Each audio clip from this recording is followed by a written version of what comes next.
morning to all of you. First of all, I want to express my gratitude and appreciation to the director of UGC and to Gauhati University for having me in your midst today. I'm really very grateful to the staffs of UGC, particularly to Mr. Mahanda, for taking so much good care of me, and I'm very happy to be in your midst. This is not the first time that I'm associating with UGC. Way back in 2013-14, they also had a lecture series on unified diversity, Focus Northeast. I was there to focus, to talk about the Nagaland perspective. And it's always a happy moment to come back and be a part of the family of UGC. Today, I will be talking about customary law continuity and change with a special reference to Naga society. I will be, dwelling on why customary law still persists as a very important component of the cultural life of the Naga people. And also, in what way customary law contributes towards maintaining the community harmony and cohesion. And finally, I will also talk a little bit about what are the changes, the emerging changes that is taking place, and what are the debates that's taking place in the society today with regard to the changes. So, having said that, well, yeah. When we talk about Naga society, since all of us are from the Northeast, I'm sure you know a lot of things about Nagaland and about Naga people. And I'm sure when you hear talk or read about Naga society, there are certain things that comes to your mind, I'm sure. One of the things is about the institution of Morong system, right? Then also about the age group system, and in what way the age group system manages the labor force in the community. And also the other thing that must come to your mind, I believe, is how the society is organized on the basis of clans and kinship systems, the segmentation of the society based on clans. And lastly, but most importantly, about the council of clan elders, the village council, or wherever it is applicable in some of the tribes, the existence of hereditary chiefs and their council of elders. And in what way those council of elders and the chiefs, manages the village polity and their administration.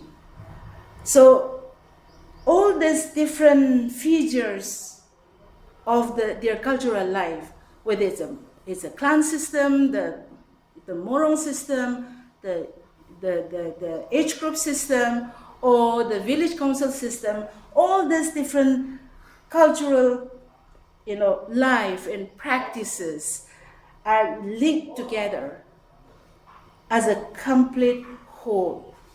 They do not exist as isolated institutions, but they are linked together as a complete whole through the continuation of their customary laws and practices.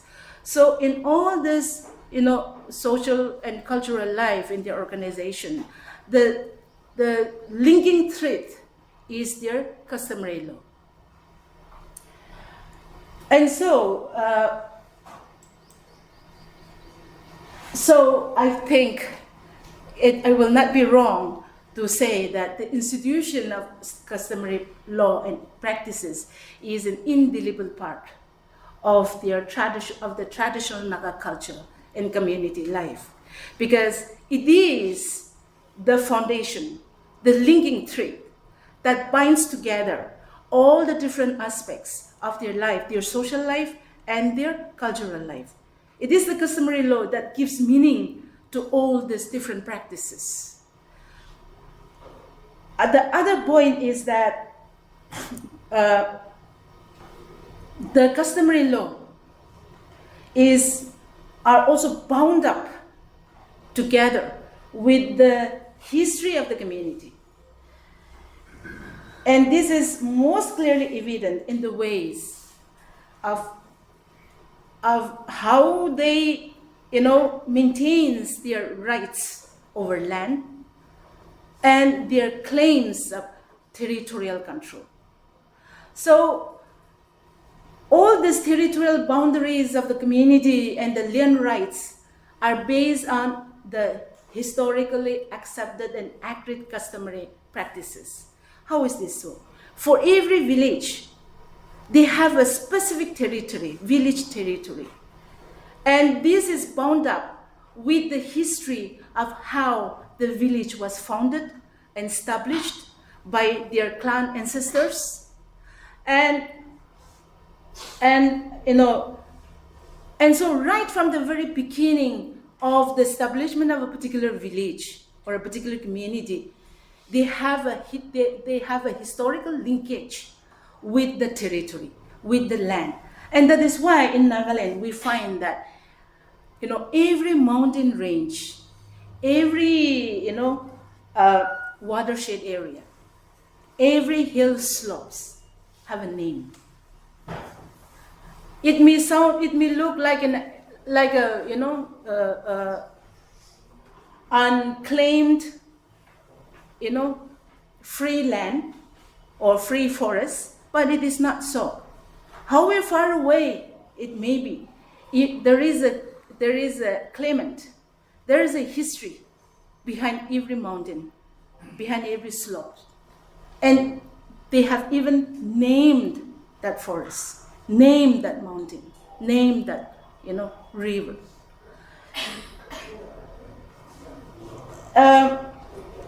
And behind each of these names, behind each of those, historical narrative, there are stories, songs, folklores about certain events in their past history. And they use this kind of, folkloristic materials, such as the songs, the stories, to assert their customary claim, their historical claim over these lands. And so customary law is not just about governance, it's not just about your code of conduct, it's also about your history, it's also about your connection with the land, and therefore it's also about your identity, your collective identity as a people.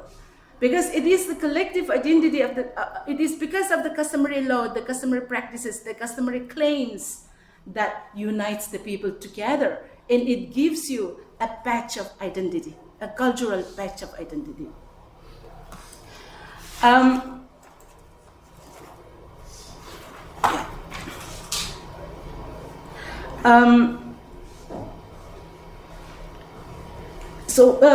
All right, let me go back to the last slide once more. Yeah. And so, whenever there are disputes about land, whether it can be disputes between individuals of the same community, of the same village, or disputes about land between two or more villages.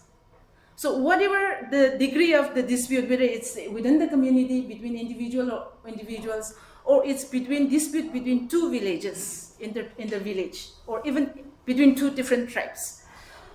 In all these disputes, the customary way of resolving those disputes is to go back to the historical narrative. They go back to the historical narrative, and they try to, and they will ratify those narrative by, listening to the other neighboring villages. What the historical narrative of the neighboring villages are also saying, and based on all these narratives, they will determine who is the aggressor and who is the rightful owner, whether it's within individuals within the same village or between two different villages.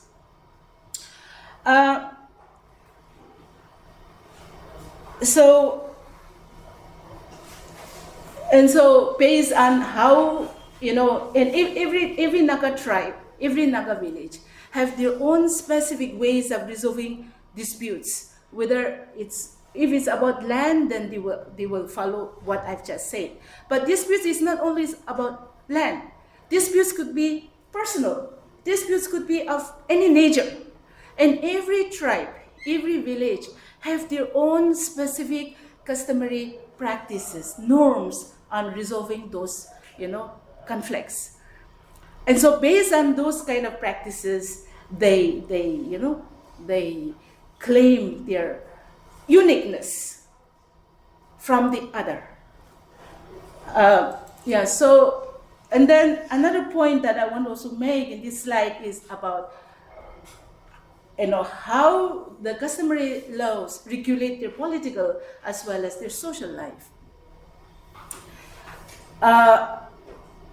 As there are enough literature available to inform all of us, and you also are aware of it, that every Naga village is an identifiable political entity. It has been like that from the very beginning. And even today, every Naga village has an identifiable territory as well as their own political authority, which even the government cannot, supersede, I think. Yeah. So each village is an identifiable political entity. And this collective identity, political identity as a village, as a community, is governed by the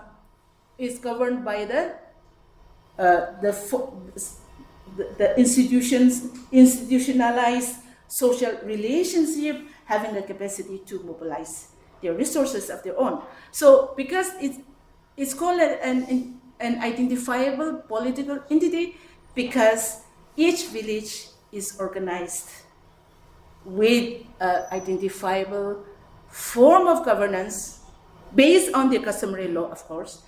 And these institutions, organized institution or institutionalized organization, also have a capacity to mobilize their own resources. And so, because of all these capabilities, because of this organizational structure, they regulate their own, they make their own political decision, they make their own economic, social decision in the interest of the community. They have the authority. Because when we talk about Naga polity, Naga society, it has to start from the village polity. Every village is governed either by the hereditary chief, like we have the Ang system among the Gunyak, or among the Sema we have what we call the Akakao, or so on. But in some tribes, these hereditary chiefs do not exist. They just have that council of elders, like among the Ao Nagas, like the Putumantan, which is utterly, completely a democratic, parliamentary system of governance. But even if they are governed by a hereditary chief, the chief is always assisted by a council of elders representing all the clans or all the morongs of that village. And selection. The chief is hereditary, so that's a different matter. But selection or nomination into the council of clan elders differs, the system differs from tribe to tribe. In some tribe, for example, among the Ao, the clan representative always has to be the eldest member, eldest male member of the clan. But in some tribe, it is not necessarily the eldest member. It is based on individual capability. Capability as a leader, his personality as a leader, or even his economic wealth, or even his prowess in warfare. So different criteria are applied by different tribes for selection as clan representative in the Council of Elders. And this Council of Elders have the authority.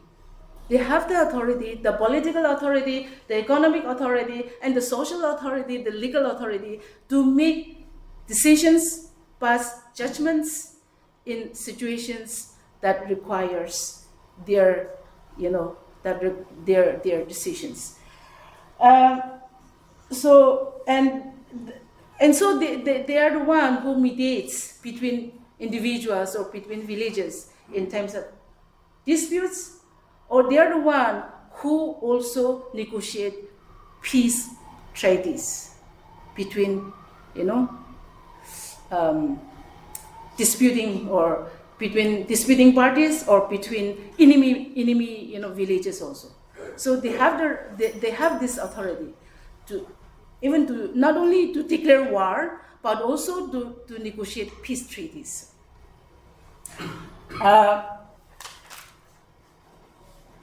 So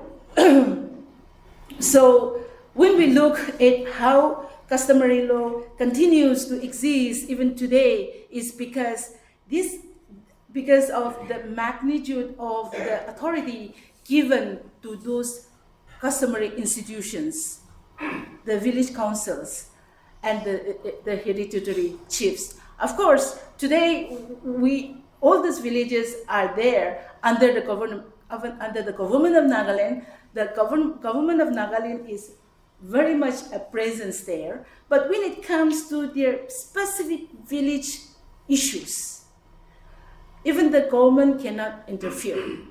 It is the village who has to make that decision. They have the authority to expel people, which is considered to be one of the capital punishments for us in the traditional customary way.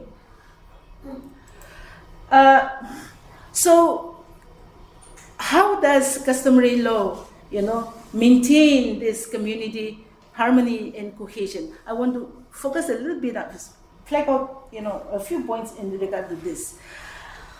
As I've said earlier, customary law is not just about the legalities of certain activities or the illegalities, but it is more as a code of conduct for every member, community member.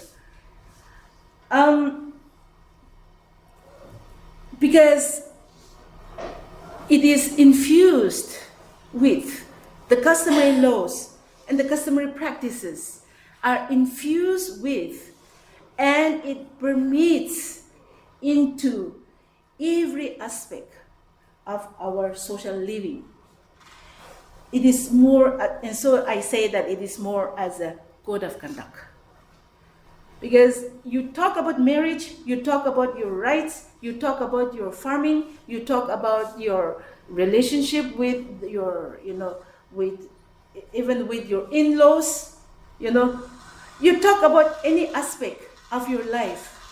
The customary code of conduct comes in. So it permeates into every aspect of our life, our social life. And yes, dispute resolution focuses on amicable agreement between the aggrieved parties in the restoration of communal cohesion and harmony. This is one of the most important component of how customary law settles disputes. Let me just explain a little bit more about that. Customary law, of course, as a, if you look at it from a legal point of view, I think it can say that it's about, this, it's about dispensing justice, and or it's about punishment, and so on and so forth. But it is not just about justice and punishment in customary practices or customary law, but because it is more focused on restoration of communal harmony and cohesion. In the modern legal system, the the hearing is held and somebody is convicted and somebody is proven right, and the punishment is given, and the end of the story. They are not so concerned about what happens to the community, but in customary law, the focus is more on community cohesion and harmony. And it is because of this that in customary courts in the villages are the council. Then in every area, region, there are customary court linked with the administrative centers in the block level, at the district level, with the district collector and the deputy collector, the customary court is attached. But in the villages, it is the council who holds the customary court. So in the customary court, the hearing in any case is less formal. It is not so formal, okay? And people,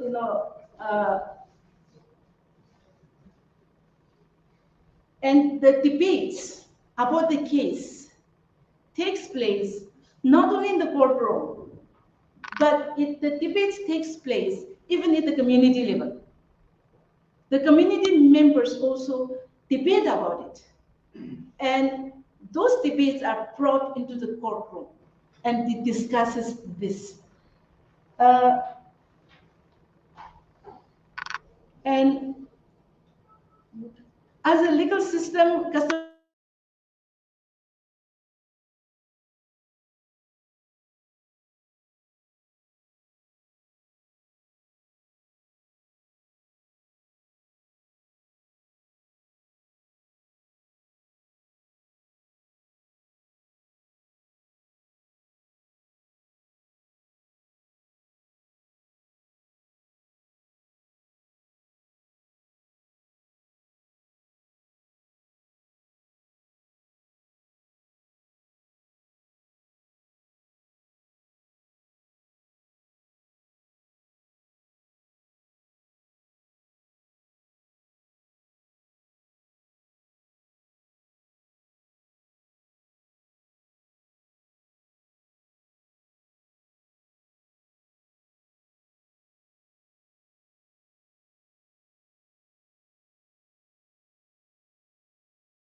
then you have to take the order, the oath. So in this oath taking, normally if it is a dispute between land dispute, the oath will be taken, not in the courtroom, but they will go to the disputed land spot. And they have certain, ceremonies, certain things that they have to do. And the disputing parties will take their oath. And they take their oath by biting the soil of that particular land. And as they bite the soil, they will utter certain things. I mean, like, they will, in exchange of their life, or the exchange of the life of the family, or their children, or even his life, they will utter certain oath. And once the oath is taken, then the entire community puts those oath takers under strict, critical observation for certain certain period of time. Now, if in the last moment I say no, I will not take the oath, I'm not coming to the oath taking, then it is considered as an admission of your fault. You are at fault, you are lying, you are false, that's why you are not courageous enough to take the oath.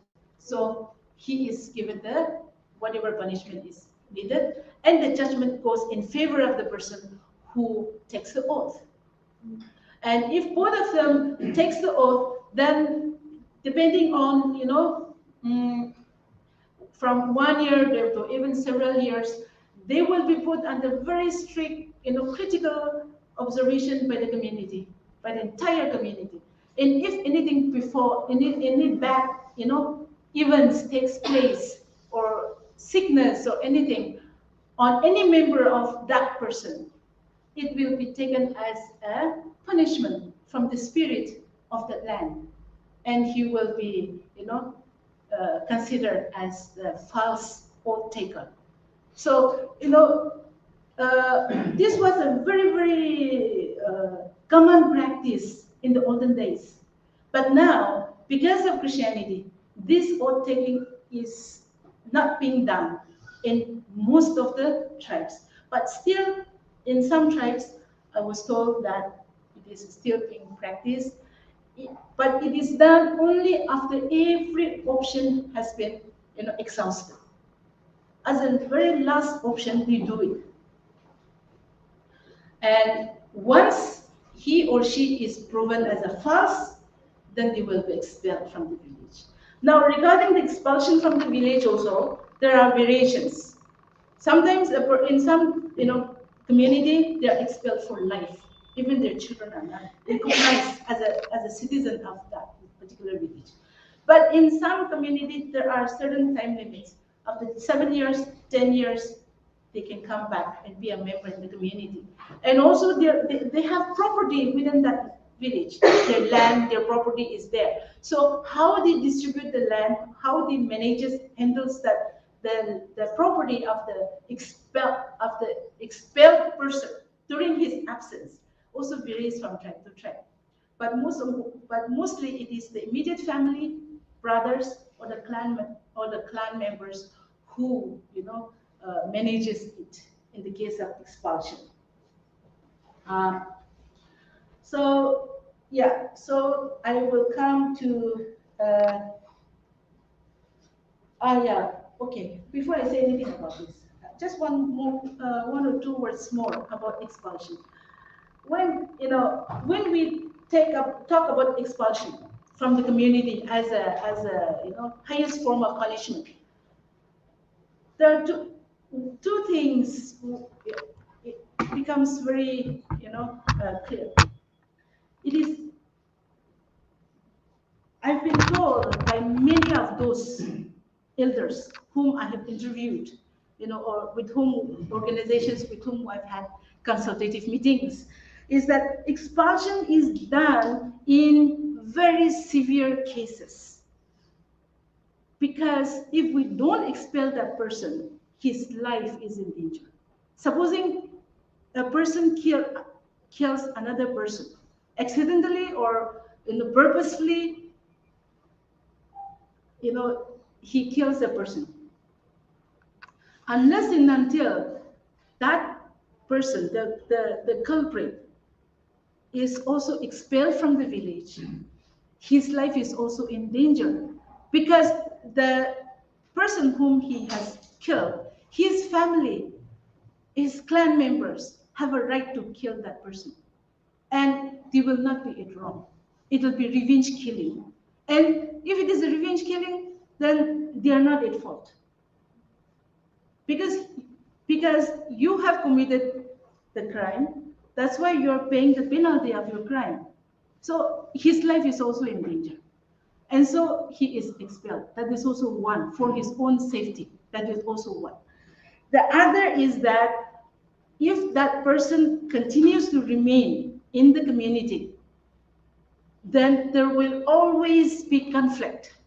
There will always be discord, because the surviving family members of the deceased person, unless and until they forgives and accepts, both parties cannot live in harmony. And when two clan members cannot live in harmony, the entire community is disturbed. The council the administration of the community is also disturbed.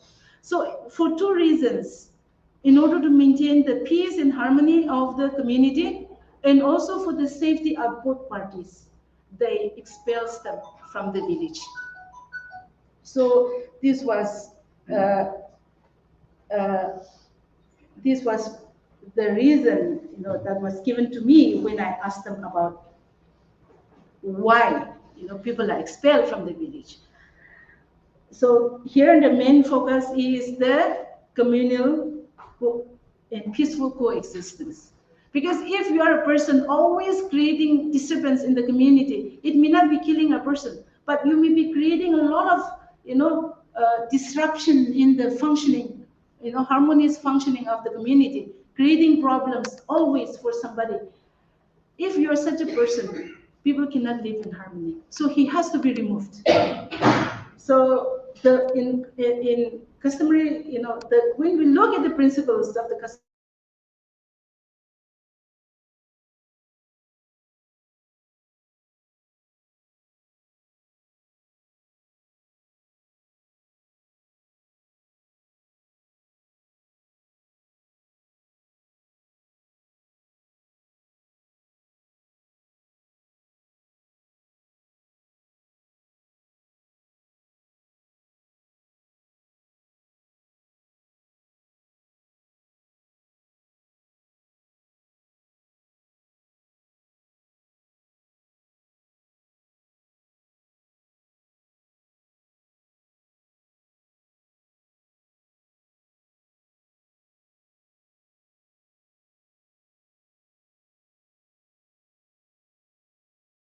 of the Naga customary laws and practices, religious practices, and their rights over the land and their resources, Article 371A. This is a very, very often quoted article in many fora in Nagaland. This is something that is very unique to Nagaland, right? This constitutional protection and recognition of the Naga customary law has been one of the most important, powerful instruments in protecting the customary law in its continuation, and also the community rights over their land and their resources. This is one of the most powerful instruments, legal instruments. And so it is really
you appeal to the higher courts.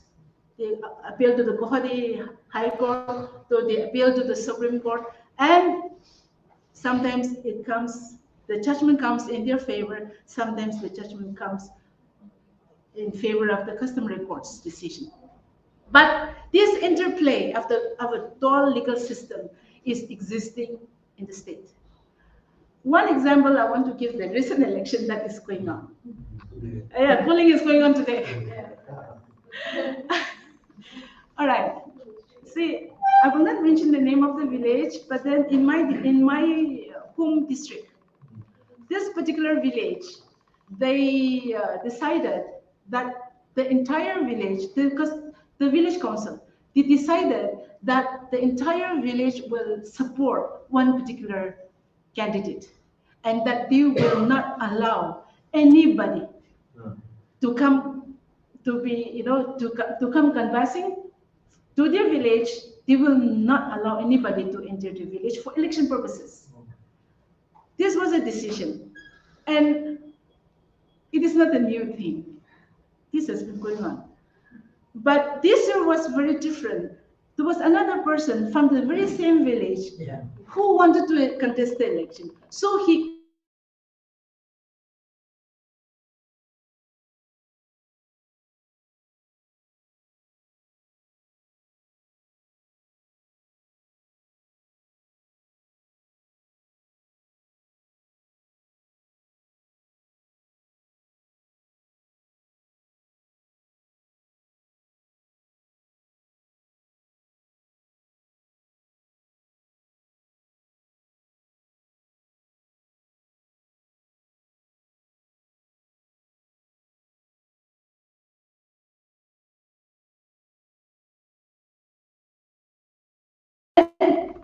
declared that he will also contest the election.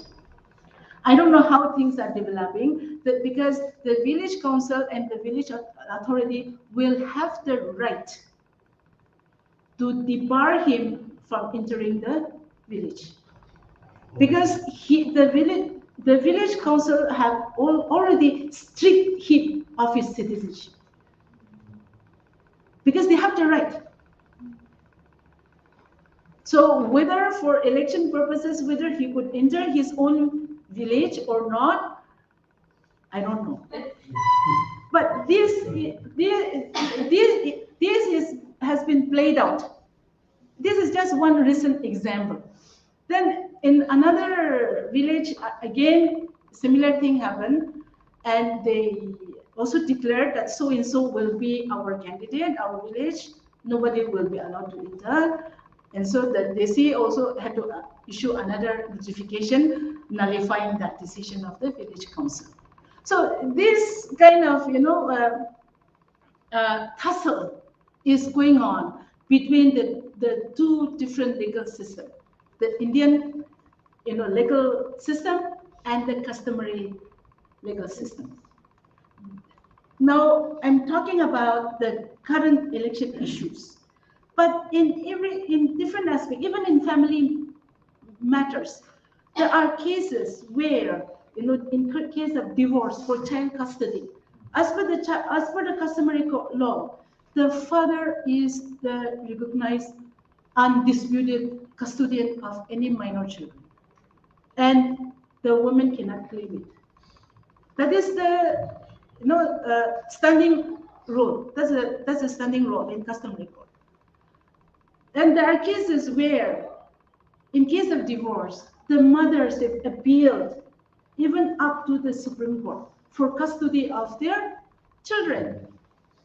And one particular case I remember is that the Supreme Court returned the case to the customary court, stating that this particular matter should be settled as per your customary law. Because Article 371 says that your customary law is a recognized legal system.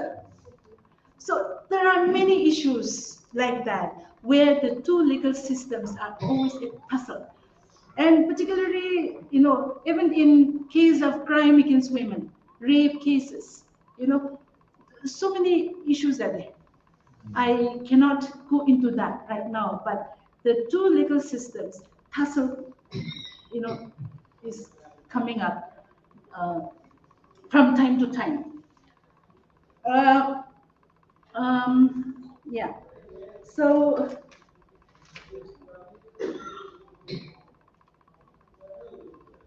the other is community land rights, community ownership in privatization. In this respect also, certain changes are taking place and the debates are going on. Now, one, I would say that this is more of a development-induced changes. I say development-induced. Why? Because, uh, there are community ownership, clan ownership, it's a joint ownership of land. But when it comes to development, if you want to develop a certain plot of land, then unless and until you have, uh, complete ownership, then it becomes a little difficult for you to invest so much of capital into a plot of land. Unless and until, because there are so many issues connected with, community ownership. And so what is happening is that there is a provision in the customary procedures where clan-owned land can be fragmented if they so decides. Okay, or family-owned land can be fragmented among the members if they so decides, if they so desires. Only thing is that they cannot sell the land outside of the village. It has to be within the village. So this has been going on from before. Fragmentation goes, it becomes individual land. But sometimes because of certain issues, again, the clan can confiscate the land of a particular member and it becomes a common pool land again. So this kind of fragmentation and then again coming together, this must have been going on for many generations. It's not the static kind of ownership. This kind of changes takes place. So what is happening is that in certain cases, such group-owned, clan-owned or family-owned land are being fragmented among the individual members on mutual agreement and consent. So they divide the land and it becomes private. Now, once it becomes privatized, you are free to do whatever you want to do with your own plot of land, right? So what is happening is that, such land, people are going for stone quarrying, and then, people are going for so many, cash crop, plantations like palm oil or, timber, or so many rubber, coffee, that kind of, plantation is going on, agar, this kind of plantations, cash crop plantations are going on in those privatized land. And so what is happening is that the land available for their chum is being reduced. And because of the reduced amount of land available for chum, in some villages, we see a reduction in the chum cycle. Instead of 15 years, it's coming to 8 years, for example.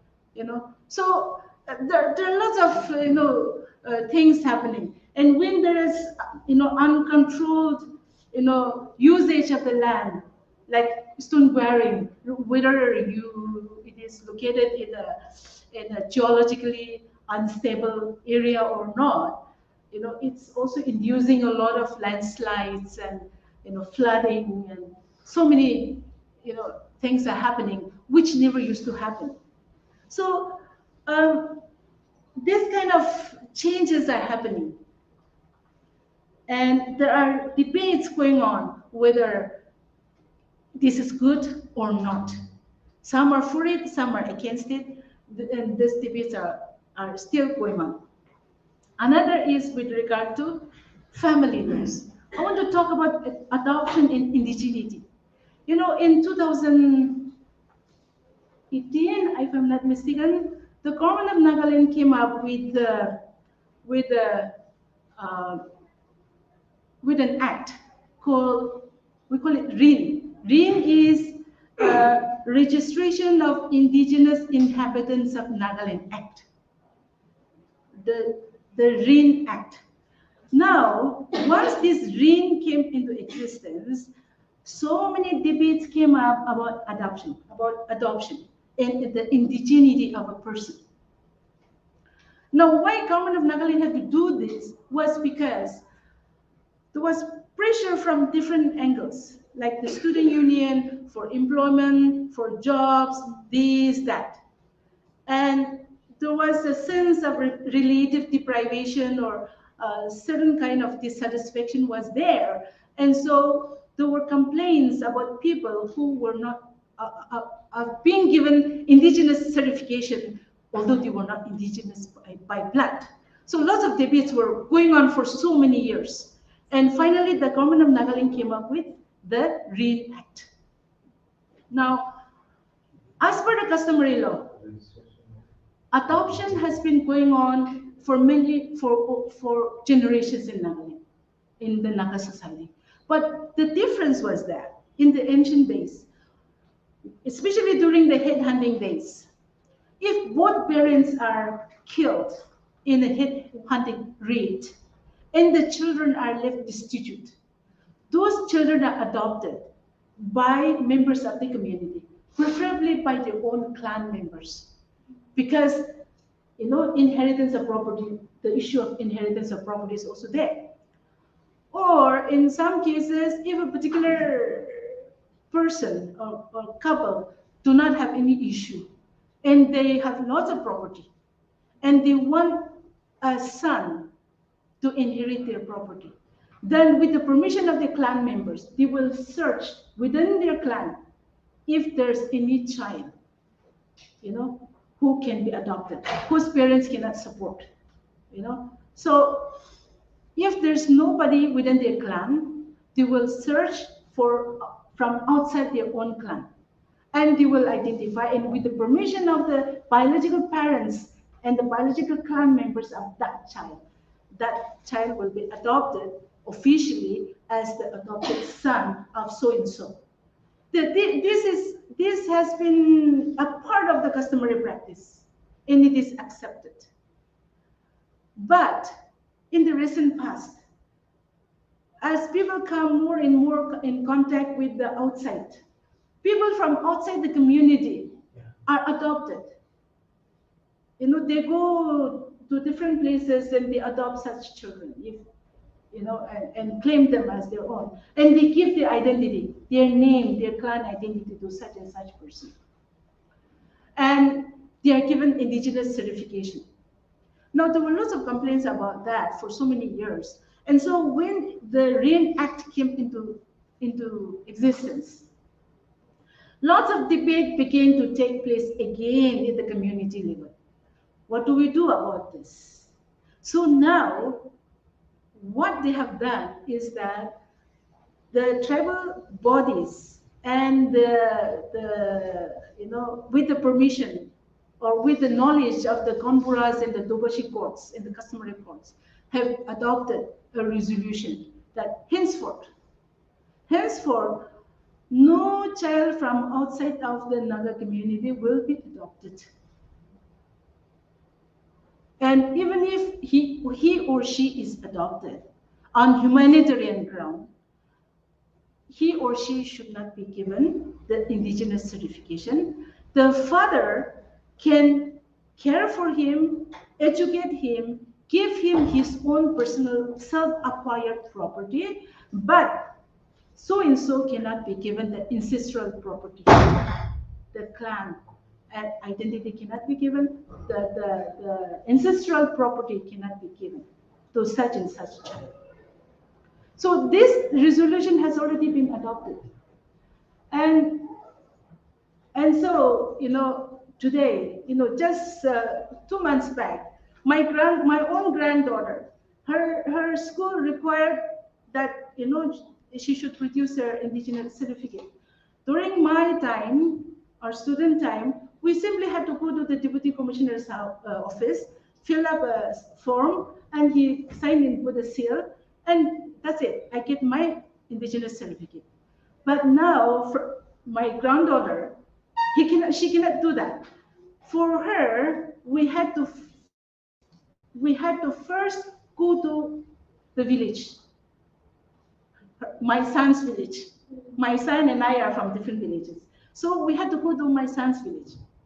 And my son had to tell the council chairman and their clan representative in the council that I am so and so, the son of so and so, and they have to recognize my parentage, his parentage, that is, and only after recognizing his parentage in the village,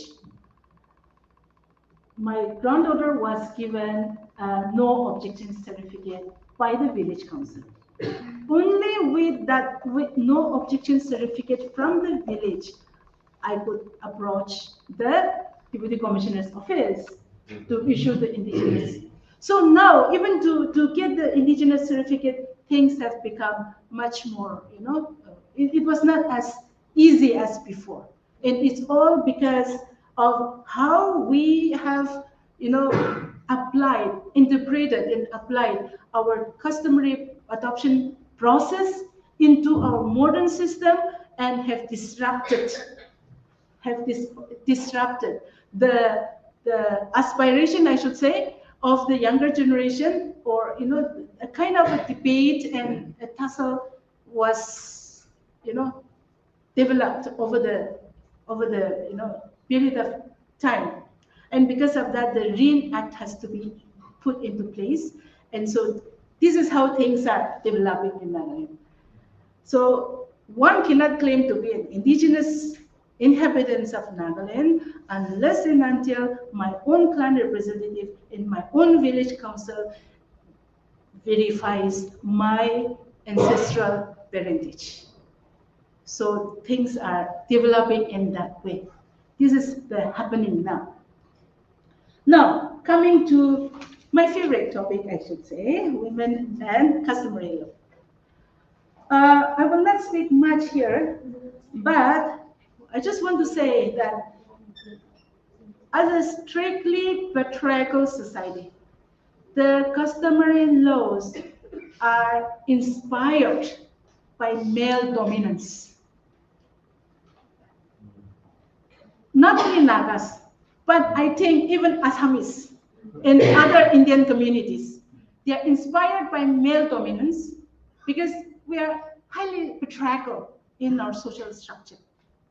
And so in such a highly patriarchal society, with a customary practice or traditional practice that is inspired by male dominance, you cannot expect the customary law to be women-friendly. It is not women-friendly. That I can say without a single doubt.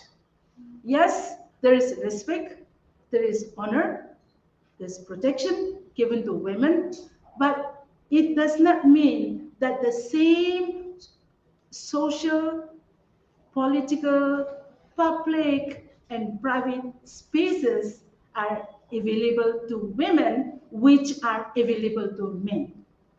It is not. In this, one thing is, there are many things I can speak about this, but I just want to flag out of one thing, that is about the rules of inheritance. Under the customary practice, women under no condition can inherit any property. We cannot. If my husband dies and we have lots of property, as long as I remain unmarried, I can have access and control over his property, but it is his brothers who will own it. But as his widow, I can have access over his property, and I will still be living a comfortable life. But if I want to remarry, I have to leave my husband's house, and I cannot even marry from that house. I have to go back to my own parents' house. And from there only I can marry, if I want to have a second marriage.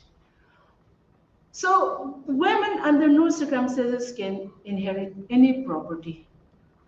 Now, lots of debates were going on, still going on, and one of the strong voices of women challenging this is that we are also, his daughters are also equally his biological children.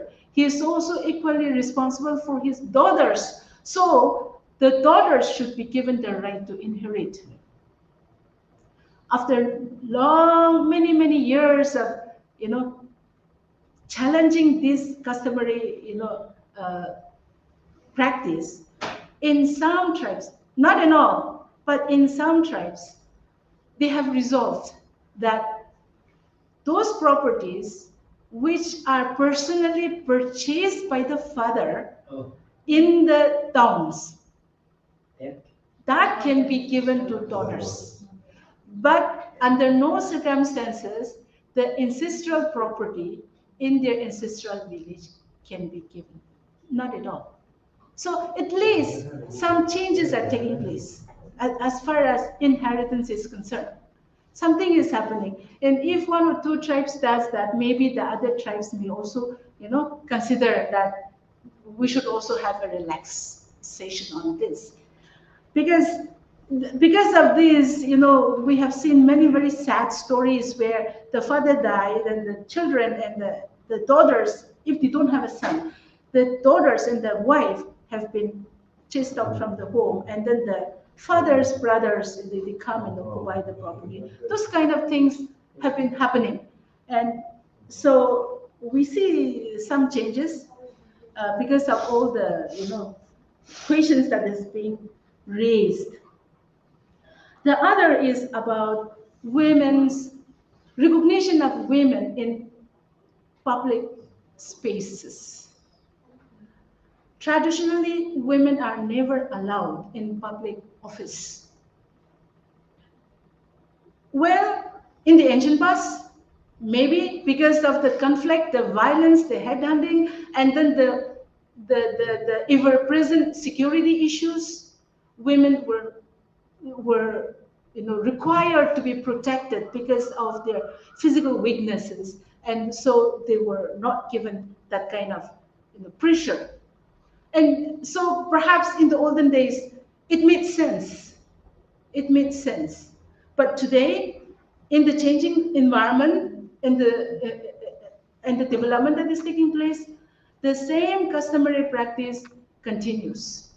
Women are totally opposed to occupy public spaces.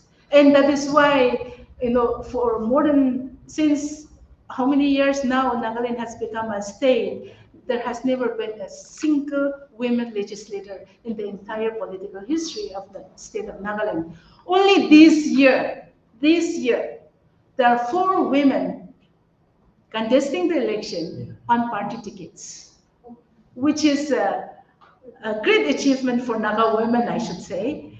Earlier, there were 1 or 2 contestants, but then they were independent candidates.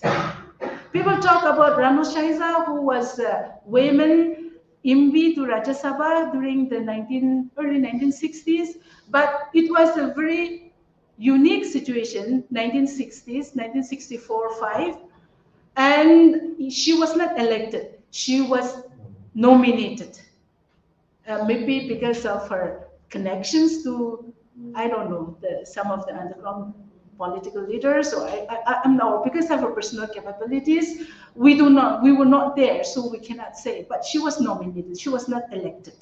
But this time, 4 women are contesting the election, and today we will know the result. So on party ticket. So that was something, I consider that quite an achievement for Naga women. So changes are taking place, but it is very slowly, very slowly. But hopefully that since